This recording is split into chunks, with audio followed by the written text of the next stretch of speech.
Baik, selamat jumpa dengan saya, Mas Munawar.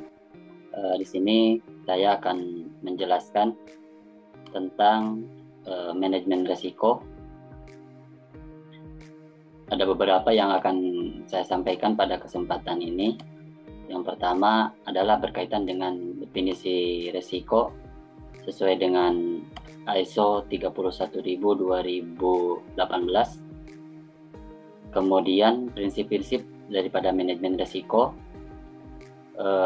kemudian kerangka kerja manajemen risiko. Yang selanjutnya adalah proses-proses manajemen risiko yang terdiri dari identifikasi risiko, analisis risiko, evaluasi risiko, kemudian pengendalian risiko, dan mitigasi risiko. Yang pertama, definisi risiko sesuai dengan ISO 31000/2018. Yang pertama adalah apa itu yang dinamakan risiko? Risiko itu adalah dampak atau efek ketidakpastian terhadap sasaran. Risiko juga merupakan keadaan yang tidak pasti dan mempunyai dampak negatif terhadap satu tujuan yang ingin dicapai. Ketika satu perusahaan sudah menetapkan sasaran, tentunya di situ untuk mencapai sasaran tersebut ada beberapa resiko-resiko yang akan terjadi, ada beberapa ketidakpastian yang akan terjadi. Umpamanya ketika menetapkan satu sasaran mutu, pencapaian hasil kualitas produksi 95% dari target. Nah, itu ada kemungkinan terjadi tidak dapat tercapainya 95% tadi.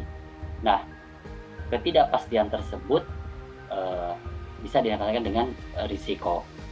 Maka apa yang menyebabkan ketidaktercapaian hasil tersebut? Nah, itu akan kita bahas untuk selanjutnya. Itu dinamakan dengan risiko. Jadi hal-hal yang bisa menyebabkan ketidaktercapaiannya sasaran, ketidaktercapaiannya tujuan, nah itu bisa dinamakan dengan risiko. Dan nanti untuk mengurangi dampak daripada risiko itu, maka dilakukan pengendalian terhadap risiko tersebut agar pencapaian itu dapat sesuai dengan sasaran yang dituju. Yang selanjutnya adalah prinsip-prinsip kerja manajemen risiko. Di sini ada 8 prinsip kerja manajemen risiko. Yang pertama adalah terintegritas. Jadi manajemen risiko itu merupakan bagian dari keseluruhan semua kegiatan organisasi. Jadi tidak bisa dilepaskan manajemen risiko dari kegiatan-kegiatan yang kita lakukan. Jadi di situ di dalam satu organisasi, apalagi dalam ISO 9001/2015 itu sudah menetapkan juga. Di situ juga ada terkait manajemen risiko juga. Jadi terintegritas. Kemudian prinsip yang kedua adalah terstruktur dan komprehensif. Jadi manajemen risiko ini harus berkontribusi pada hasil yang konsisten dan dapat dibandingkan. Prinsip ini tidak terbatas pada risiko dalam organisasi saja, tetapi juga termasuk pada risiko yang dibawa organisasi tersebut yang berhubungan dengan organisasi kita. Harus terstruktur risiko. Kemudian prinsip-prinsip daripada manajemen risiko adalah yang ketiga, dapat disesuaikan. Kerangka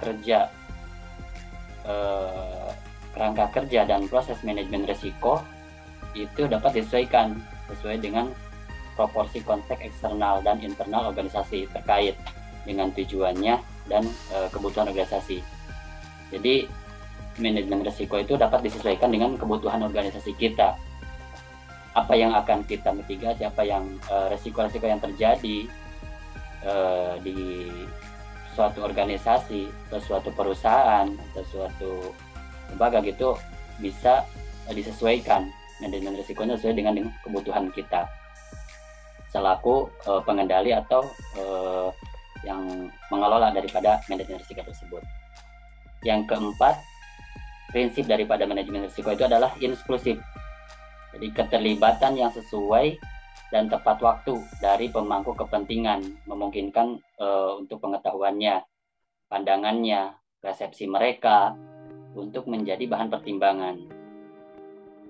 Jadi semua pemangku kepentingan dalam satu organisasi itu harus terlibat di dalam manajemen risiko. Tidak bisa manajemen risiko itu hanya dikendalikan oleh satu orang saja atau hanya dikendalikan oleh pengendali risiko saja, tetapi harus semua pemangku kepentingan, semua yang ada di dalam organisasi tersebut itu harus terlibat di dalam melakukan pengendalian risiko, di dalam melakukan manajemen risiko, mulai dari tingkatan operator, kemudian leader, supervisor, pihak manajer, top manager, itu semuanya harus terlibat sesuai dengan porsi masing-masing.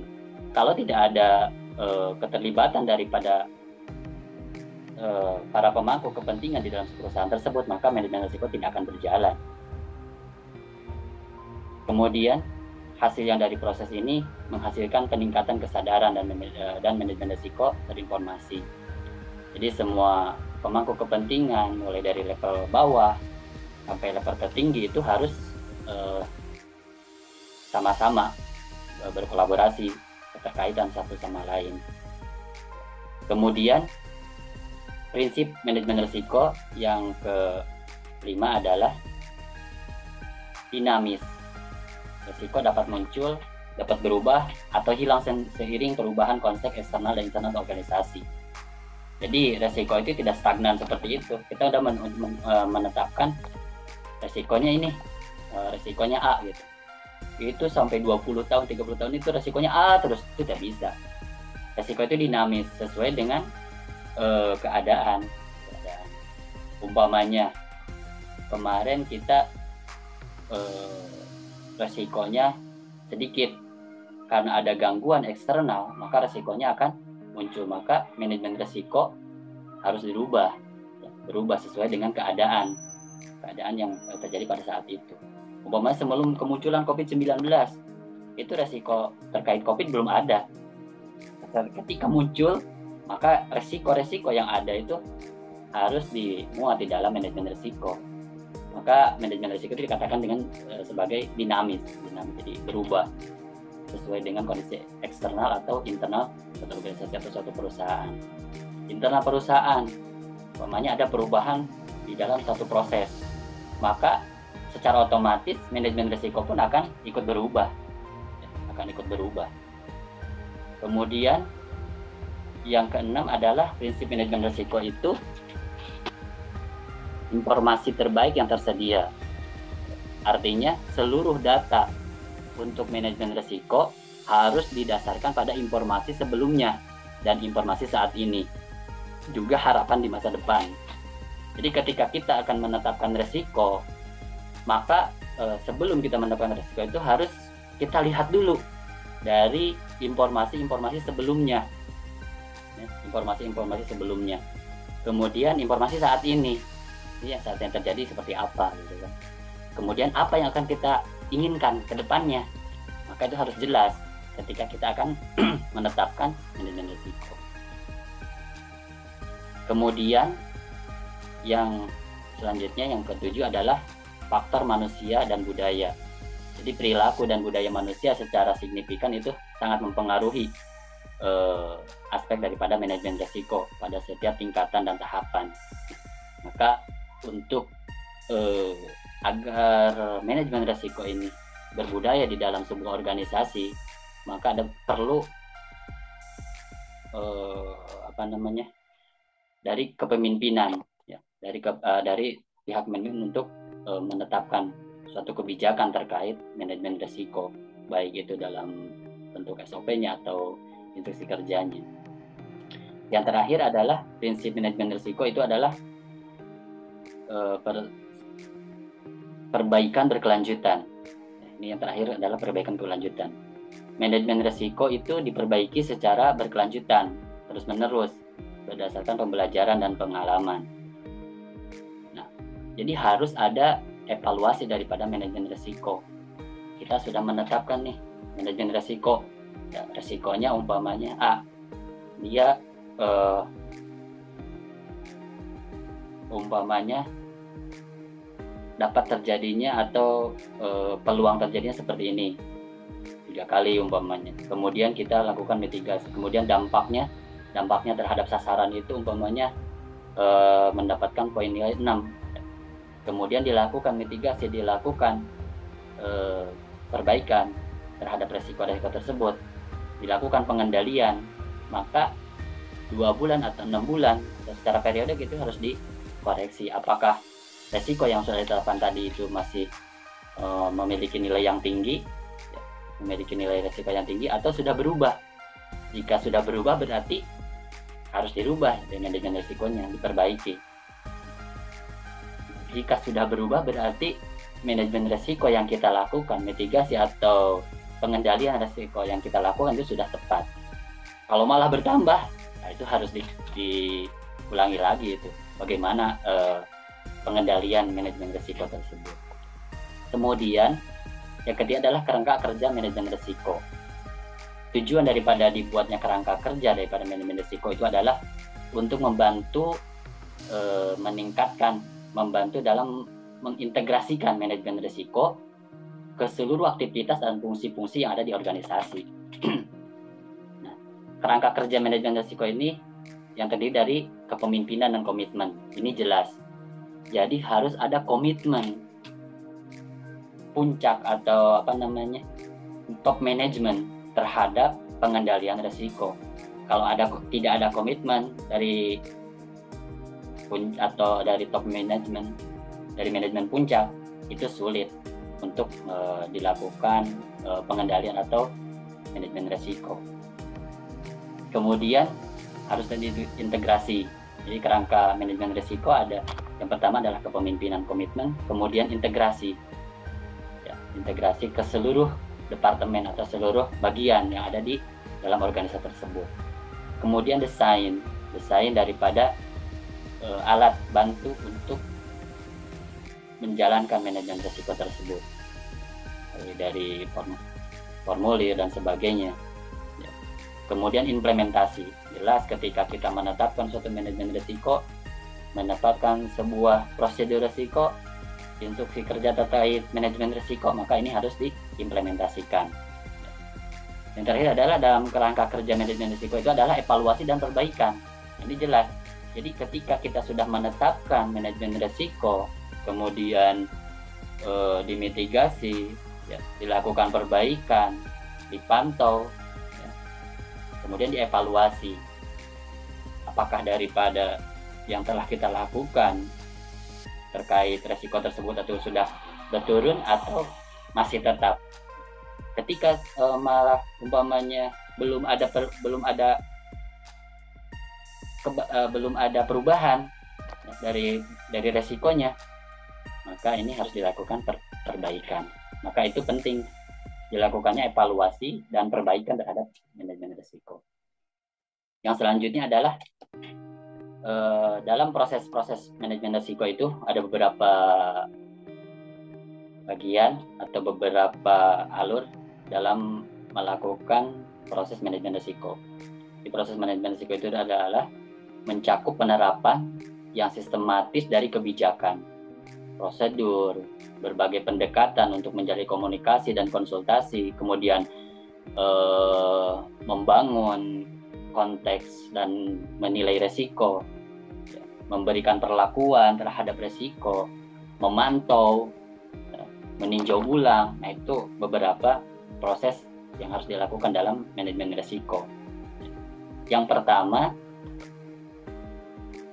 di dalam manajemen resiko itu harus ada namanya identifikasi resiko. Jadi seluruh resiko yang akan terjadi itu harus diidentifikasi terlebih dahulu. Nah, identifikasi ini melibatkan semua departemen atau semua bagian yang ada di dalam organisasi. Dalam proses manajemen resiko itu hal yang harus dilakukan adalah yang pertama adalah identifikasi resiko, mengenali, menerima, dan menjabarkan resiko yang dapat menunjang atau menghambat pencapaian sasaran organisasi. Ketika kita sudah menempatkan satu sasaran organisasi, satu sasaran mutu, atau satu sasaran dari tujuan organisasi, maka harus dilihat dulu nih apa saja resiko-resikonya, ya, diidentifikasi. Ada berapa, umpamanya di bagian A ini ada 8 terkait resiko, di bagian B ada 5 terkait resiko, di bagian C cuma ada 1 resiko umpamanya. Nah ini semuanya harus diidentifikasi resiko-resikonya. Kemudian setelah resiko tersebut diidentifikasi, dikumpulkan, maka harus yang kedua adalah tahapan kedua adalah analisis resiko. Analisis resiko ini adalah bertujuan untuk memahami sifat, perilaku resiko, dan peringkat resiko. Jadi harus dihitung, ya, dihitung dalam umpamanya belum bentuk angka perhitungan. Dalam analisis resiko ini akan meliputi pertimbangan detail terkait dengan ketidakpastian, sumber resiko, dampak resiko, kemungkinan terjadinya resiko, peristiwa resiko yang terjadi, kemudian skenario nanti pengendalian resikonya bagaimana, keefektifannya pengendalian bagaimana. Ini harus ada dalam analisis resiko. Setelah resiko tadi kita dapatkan melalui melalui identifikasi, maka resiko-resiko yang sudah kita identifikasi tersebut harus kita analisis. Kan nggak mungkin umpamanya kita mendapatkan 8 resiko, 8-8-nya itu major semua gitu kan, dampaknya sama semua, ya, kemungkinan terjadinya sama semua, itu kan nggak mungkin seperti itu, ya. Mungkinan ada satu resiko umpamanya dampaknya itu kecil tapi kemungkinannya sering, bisa berbeda-beda, ya, terkait resiko-resikonya. Jadi yang kedua adalah analisis resiko, menghitung mulai dari ketidakpastiannya, sumber resikonya, dampak resikonya, kemudian kemungkinan terjadinya, ya, bagaimana nanti skenario pengendaliannya, kemudian keefektifan pengendaliannya itu ada di dalam analisis resiko. Maka di sini dibutuhkan satu formulir khusus, gitu. Satu formulir khusus di mana form tersebut mencakup semua analisis yang kita lakukan. Kemudian yang ketiga adalah evaluasi resiko, yaitu untuk perbaikan. Itu perlunya dilakukan evaluasi dengan tujuan membantu proses pengendalian keputusan. Evaluasi dilakukan dengan mempertimbangkan resiko yang terjadi, kriteria yang telah ditentukan. Terus dievaluasi, setelah dimitigasi ini umpamanya dapat angkanya, analisanya umpamanya dari analisa dampaknya kecil tapi kemungkinan terjadinya besar. Nah ini evaluasi bagaimana nih harus resikonya dikendalikannya seperti apa gitu. Kemudian yang keempat di dalam proses manajemen resiko itu adalah pengendalian resiko. Setelah dilakukan asesmen resiko, ya, kemudian dilakukan analisis resiko, evaluasi resiko, yang keempat adalah dikendalikan resiko-resiko yang ada. Kemudian kita sudah mendapatkan bagaimana pengendalian yang kita lakukan saat ini, kemudian yang kita akan lakukan, ya. Nah itu dinamakan dengan pengendalian resiko. Setelah resiko telah dilakukan asesmen resiko, maka selanjutnya dilakukan seleksi atau opsi-opsi resiko, perlakuan tanggapan darurat dan pemulihan bencana umpamanya, dan sikap-sikap dan dilaksanakan secara perlakuan terhadap resiko tadi. Jadi resiko yang sudah kita dapatkan harus dikendalikan. Apa mau dikendalikan menurunkan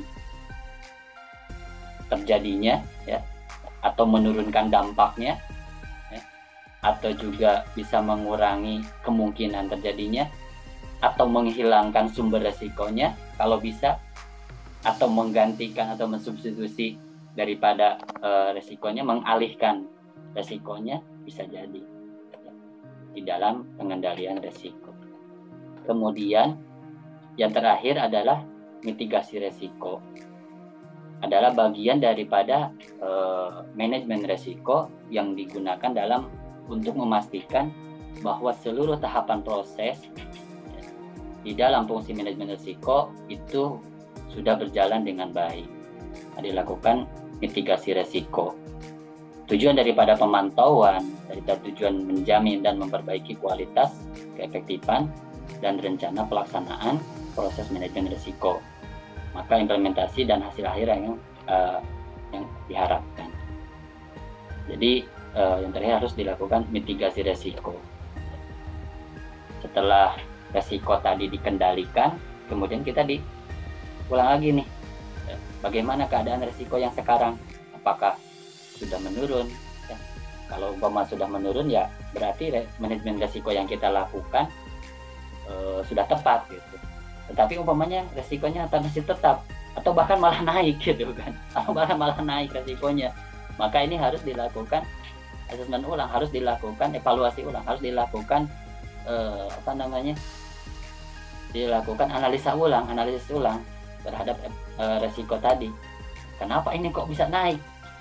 Ini udah dilakukan pengendalian, tapi kok resikonya malah tinggi. Oh, berarti pengendaliannya salah nih. Maka harus dicari pengendalian yang lain gitu kan. Kalau resikonya tetap, kan kita diharapkan dengan dilakukannya proses resiko ini, mulai diidentifikasi, analisis, evaluasi resiko, ya, kemudian pengendalian resiko, diharapkan resiko yang sudah kita tetapkan, resiko yang sudah kita ketahui tadi, kemungkinannya terjadi itu akan menurun gitu. Baik itu dari kemungkinannya atau dari dampak daripada resiko tersebut. Ya. Mungkin pada kesempatan ini hanya ini yang bisa saya sampaikan, yaitu berkaitan dengan manajemen resiko tadi, dari pengertian resiko, itu dampak negatif daripada terhadap sasaran menurut ISO 31000/2018, bahwa yang dikatakan dengan definisi risiko itu adalah efek ketidakpastian terhadap sasaran atau mempunyai dampak negatif terhadap satu tujuan yang akan dicapai. Kemudian tadi ada 8 prinsip ya, 8 prinsip terkait risiko. Yang pertama terintegrasi, yang kedua adalah terstruktur, yang ketiga itu dapat disesuaikan, kemudian inklusif, selanjutnya adalah dinamis, yang kelima dinamis, yang keenamnya adalah informasi terbaik yang tersedia, kemudian faktor-faktor manusia dan budaya, yang kedelapan adalah perbaikan berkelanjutan, yang selanjutnya adalah kerangka kerja risiko, tadi meliputi kepemimpinan dan komitmen, kemudian integrasi, desain, implementasi, evaluasi, dan perbaikan. Itu termasuk dalam kerangka kerja risiko. Yang terakhir adalah mengenai proses manajemen risiko. Alur manajemen risiko itu dimulai dari mana? Yang pertama tadi dimulai dari identifikasi risiko, kemudian analisis risiko, ya. Selanjutnya adalah evaluasi risiko, kemudian adalah pengendalian risiko, yang terakhir adalah mitigasi risiko. Mungkin ini yang bisa kami sampaikan berkaitan dengan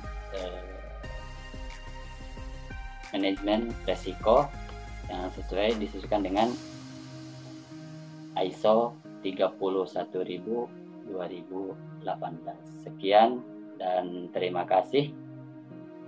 Assalamualaikum warahmatullahi wabarakatuh.